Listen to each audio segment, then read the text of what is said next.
หยุดเจ้าเด้อหยุดเจ้าเด้อทีมเฮาได้กระถางพี่น้องได้กระถางโตบักใหญ่เลยนี่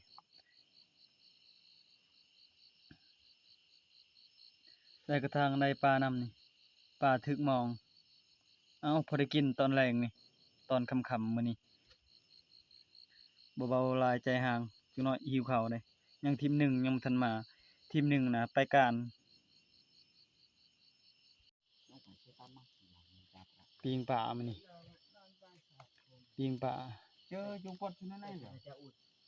จากเลยน่ะ นายพรานเพิ่นได้หนูเด้หนู จาก หนูวายยิงหนูวายนี่นายพรานเก่งๆๆมื้อนี้มาน เจาะปึ้งแต่ละ นี่ก็แม่นบังข้าวหลามนี่นี่ก็บังข้าวหลามบังข้าวหลามใส่ข้าวใหม่ปีนี้ จงทางเนี่ยเด็ก โอ้นายพรานทีมหนึ่งเราได้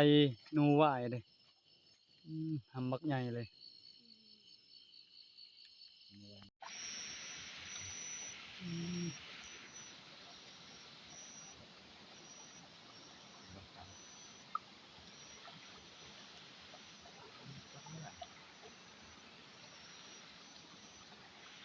สวัสดีเบิร์ดสุขุทุกคนพี่น้องมื้อนี้เฮาอยู่ป่าเก่าเวลาเดิมมื้อนี้เฮาสิออกไปการกระถางหรือว่าออกจับเขียดพี่น้อง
เ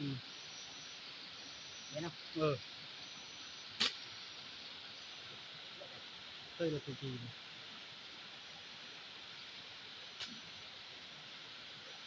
เนาะใส่ไง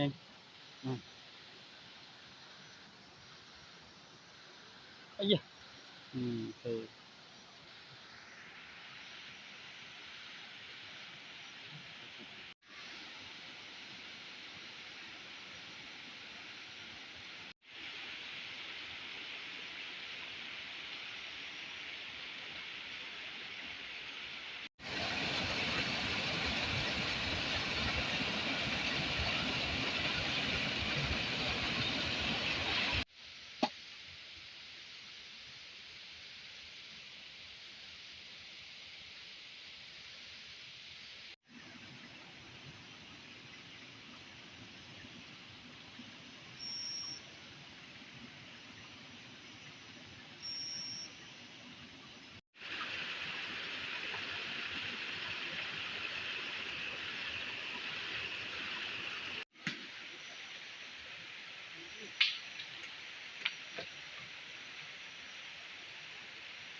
ชอบปฏิ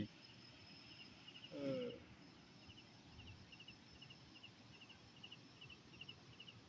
โอ้ถึกหลายเด้ประมาณ4-5โตเด้พี่น้องถึกหลายอีหลีปลานะพอได้กินอยู่ตอนแลง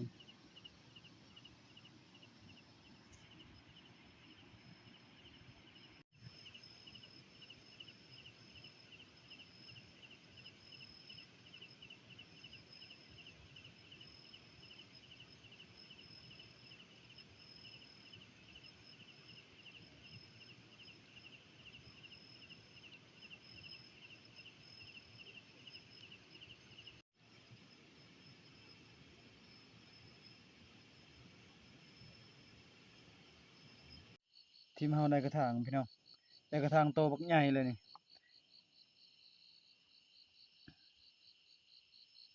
ได้กระถางได้ปลานำนี่ปลาถึกหมองเอ้าพอได้กินตอนแรงนี่ตอนค่ำๆมื้อนี้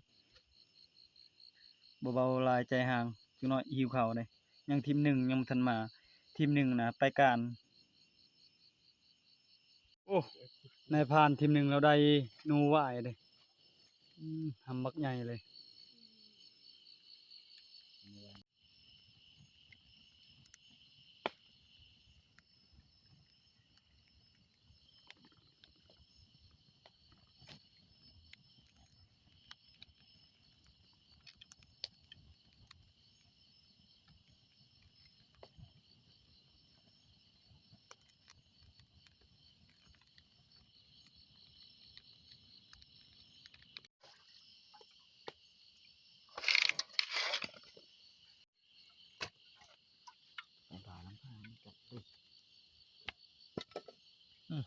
ต้มแซลมอนนำกันเลย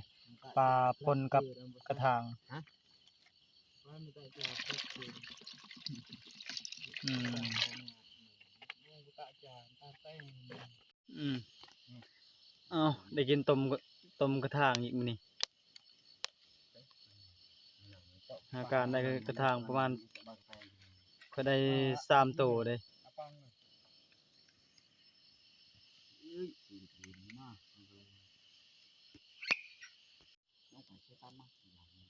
ปิ้งปลามื้อนี้ปิ้งปลา เจอจุงกดชนะได้เหรอตากเลยน่ะ นายพรานเพิ่นได้หนูเด้หนู ตาก หนูหวายยิงหนูหวายนี่นายพรานเก่งๆๆมื้อนี้มาน เจาะปึ้งแต่ละ นี่ก็แม่นบังข้าวหลามนี่นี่ก็บังข้าวหลาม ดูแลใน บังข้าวหลามใส่ข้าวใหม่ปีนี้ ตรงทางเนี่ยคือเด็กฮะยามเลย ตัวนี้มันกระถางปลูกกระถางหรือว่าต้มกระถาง คืออาชีพมาอบเนี่ยผู้ชุบไปยุ่งไม่ได้ทุกคนบางทีบางให้แกตะแกรงประมอนเรืออันมีเฮาก็นั้นมีเฮามองอันลองละเป็นไงนี่สุกไล่เด้อประมอนเอ้ยทีเขาก็เดี๋ยวดังประมอนลำมีเฮาก็นั้นมีเฮาแล้วแต่7 โมงแม่ตักมันจอในเตะ12 โมงบ่เดี๋ยวกลมลงจะดูมันนำลงพักไป อันตามที่ ต้องดีกันน้ำว่าการ เลือกบาดให้เจ้าละ บ้านว่าบางทีเนี่ยมีจงบ้าน แซ่บหลายกระถางยามนี่ เตี้ยว กินปลาปิงหรือปลาปิ เดินบัวกินเนาะ ปิงปลาหรือปลาปิงนี่ตัวนี้แม่นต้มกระถาง แซ่บเขาคือ ข้าวนี่ยังอุ่นๆอยู่นี่มาเด้อพี่น้องหมดคู่ทุกคนมื้อนี้กินข้าวอาหารแซ่บได้มื้อนี้ ดึกแม่โอ้ เยอะเดี๋ยวเขาแค่ไหนเลย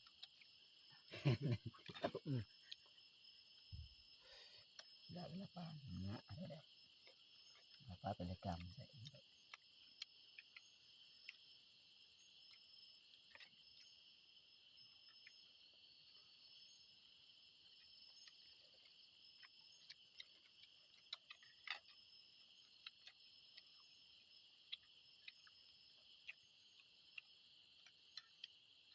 นอนแล้วนายพรานนอนคัก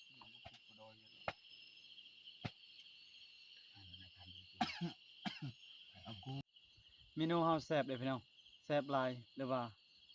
แซ่บคักกินต้มกระถางมื้อนี้เฮาการกระถางมื้อนี้ต้องนอนอยู่นี่มื้อนี้ต้องนอนในป่ามื้อนี้นอน4คนสำหรับคลิปเฮาจบไว้เพียงนี้พี่น้องทุกคนมื้อหน้าพบกันใหม่มื้อนี้ขอให้ตลอดปลอดภัยนอนป่า